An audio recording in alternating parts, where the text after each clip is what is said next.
Tatlong buwan na ang lumilipas. Huwag tayong tumahimik. Ipaabot natin ang panawagan na nagtataboy po sa mga foreign investors. Kaya nananawagan tayo sa mga nasa pamahalaan. Panahon na para tayo gumawa ng mga konkretong hakbang. Ayaw na natin ng mga drawing. Ayaw na natin ng mga salita at mga pangakong walang laman. Konkretong hakbang ang kailangan para ibangon ang dangal ng ating mahal na bansa. Kaya kung hindi ho nila ito gagawin, kung hindi nila paiirali ang transparency, accountability, justice at peace, lalong pupulusok ang ekonomiya ng bansa. At sino lang ang magdurusa, mga kababayan? Yung ating komunidad, yung ating pamilya, magdurusa. Kaya pinapanawagan po natin ang mga sumusunod. Una, transparency. Dapat gawing bukas sa publiko ang mga investigasyon para makita ng taong bayan na yung pagsisiyasat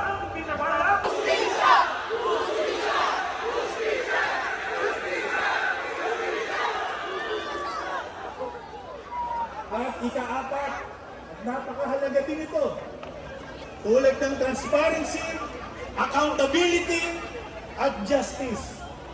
Ipinapanawagan din natin ang peace o kapayapaan. Tama ba, mga kababayan? Habang hinahangad natin ang katotohanan at justisya, ayaw natin, ulitin namin, ayaw natin na magbunga ito ng karahasan at kaguluhan. Ang layunin natin ay kapayapaan para sa ating bansa. Kaya mga kababayan, tatanungin po namin kayo, gamitin natin ang ating karapatan sa malayang pagpapahayag. Sumagot kayo ng malakas, sabay-sabay at masigla. Ang mga masamang gawa dapat itago o dapat ilantad? Ilantad! Ilantad! Ilantad! Ilantad! Ilantad! Ilantad! Ilantad! Ilantad! Sa pantanong, ang sino man nagnakaw sa kaban ng bayan, hindi panagutin o panagutin?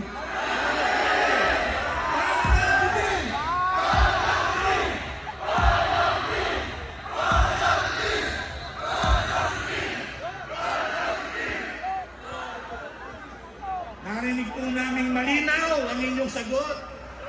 Sana naririnig yan ng mga kinauukulan. Kaya tama lang po, nasama-sama nating ipanawagan ang ukol sa transparency at accountability. At nananawagan din tayo na yung mga hakbang na gagawin ay dapat na makatarungan at sang-ayon sa ating saligang batas. Hindi tayo sang-ayon sa anumang solusyon na labag sa konstitusyon. Sang-ayon ba tayo doon, mga kapatid? Hindi tayo sang-ayon sa revolusyon. Hindi tayo sang-ayon sa revolutionary government. Hindi tayo sang-ayon sa kudeta. Hindi tayo sang-ayon sa snap election.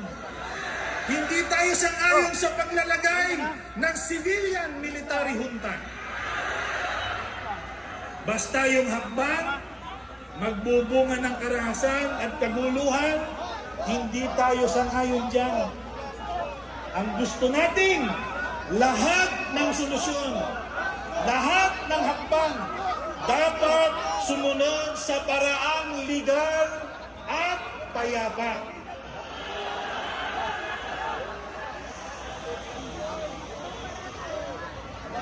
Kaya nililinaw din po namin sa lahat.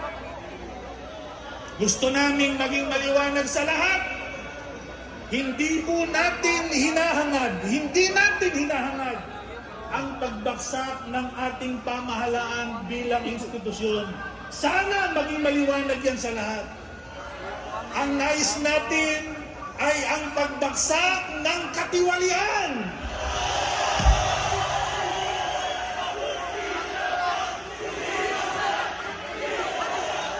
Ang nais natin ay ang pagtataguyod ng isang pamahalaang tapat at makamamamayan. Yung masasamang pinuno, yung mga tiwaling opisyal, yan ang dapat alisin.